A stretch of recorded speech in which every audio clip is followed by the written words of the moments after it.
The reconstruction of the processes of the psychoevolution since the appearance of the anxiety to the development of the present human consciousness finds its echo also in the individual development of the psyche.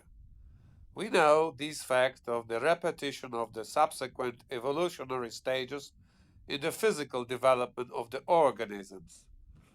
As probably many of us remember from biology lessons, in the prenatal period, the evolutionarily higher animals process successively the developmental stages of the animals from the lower levels of the evolutionary development before they reach their final physical form characteristic for a given species at the time of birth.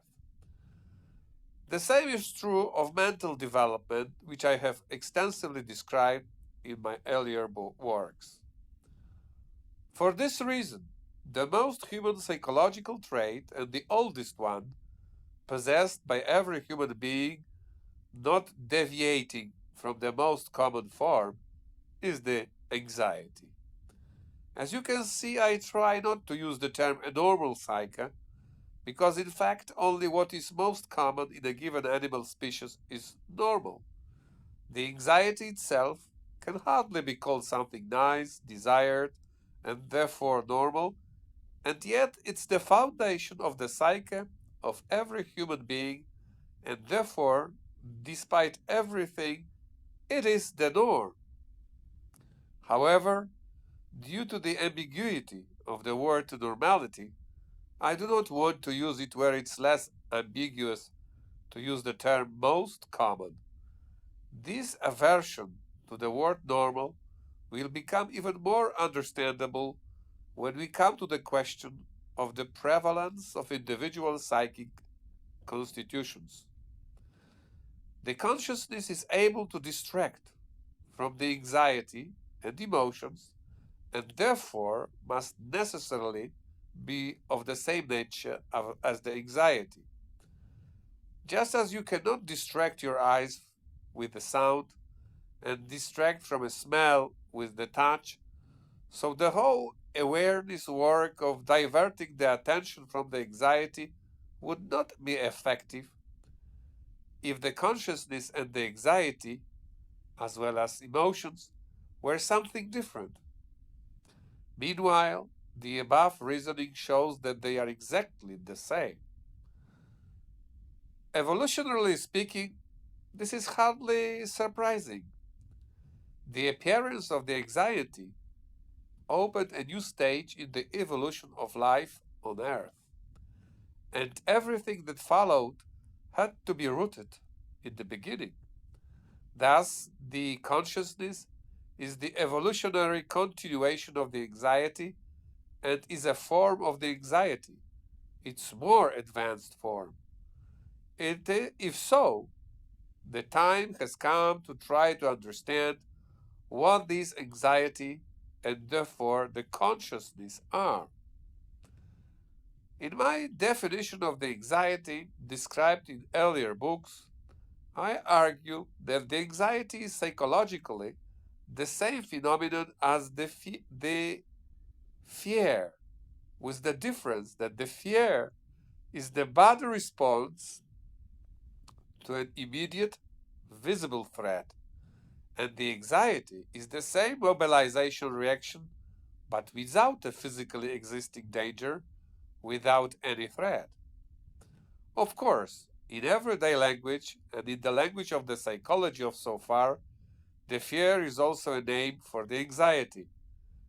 I hope, however, that from now on you will know to distinguish between the fear as the anxiety and the fear as the fear. Fear as the anxiety is therefore the first form of abstraction that appeared in transition between the world of animal apes and pre-human apes. To fear the unknown is the oldest abstraction of the human species. This is a behavioral anxiety.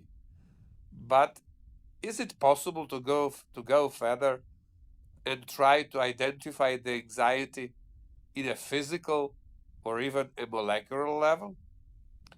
It's not difficult to agree that the anxiety is the result of the function of nerve cells in the brain. Let's add of all cells. In addition, it's a continuous function during the waking period. The basic knowledge about the nerve cells is sufficient to render it impossible that they could send continuously and all at once stimulation via synaptic junction. It's impossible for a simple reason. The neurotransmitter supply in the synaptic terminal of the neuron gets depleted, and it's a matter of time for it to renew. Meanwhile, as you well know, the anxiety, especially in the states of its disturbed control, does not pause even for a moment, even for the shortest moment. The only liberation is asleep, but this just does not come because of the anxiety. Besides, if all brain neurons were constantly occupied with sending anxiety arousal through the synapses, none of the higher functions of the brain, such as thinking, feeling, moving muscles, to mention only the most important ones, could take place, because the synapses would be occupied by the anxiety discharges. The anxiety function of the brain must therefore follow a route other than synaptic, and there is such a way. What's more, it has been known unknowingly to the science for over 100 years now already. It has been known to science for so long time that the brain, like the radio or the television transmitter, produces electromagnetic waves. It's hardly surprising, for who knows the physiology of the cells of the living creatures?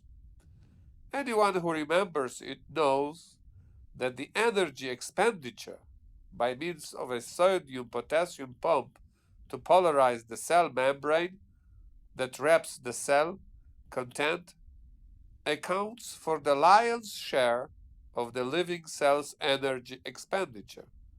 Such a polarization, maintaining the advantage of the positive charge outside the membrane and the advantage of the negative charge inside the cell, is a condition for the cell life, because it's necessary to maintain its vital functions. Each cell is therefore occupied with an ATPase sodium-potassium pump, which restores, repolarizes the transmembrane electric potential in case of its loss, depolarization.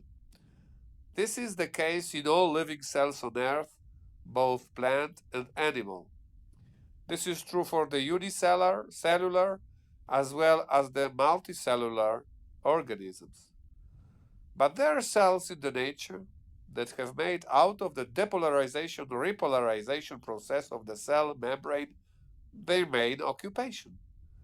Just as the main activity of the cytoplasm of the liver cells is metabolizing of the food absorbed in the gut, and the main activity of the cytoplasm of the gastric secretory cells is the production of digestive enzymes, so the nerve cells work mainly with their cell membranes. The effect of their work is the conduction of the excitation from one nerve cell to another. The excitation and the subsequent conduction of the electric impulse do not happen otherwise, but precisely by disrupting the polarity of the cell membrane, depolarization of the next cell neuron by excitation. The depolarization of a single cell membrane is also distributed over time. The cell cannot depolarize again for a while, but it's a moment incomparably many times shorter than the time it takes for a synapse to recover. In the case of the depolarization of the cell membrane, almost immediately the sodium-potassium pump removes the smallest elements existing in the world from the cell sodium ions, and lets in the same small and lets in the same small potassium ions in such a proportion that again the advantage of the positive charge is outside the membrane and the advantage of negative inside the cells. Rebuilding the excitatory readiness of the synapse is much longer because it takes time to accumulate in the presynaptic ending a sufficient amount of synaptic mediators. And these are complicated chemicals such as acetylcholine, adrenaline, and others that take time to be produced. For this reason, the anxiety cannot derive from a physical phenomenon of the material nature subject to the laws of the Newtonian physics. In fact, is the simultaneous depolarization of millions of neurons that is the source of the electromagnetic wave.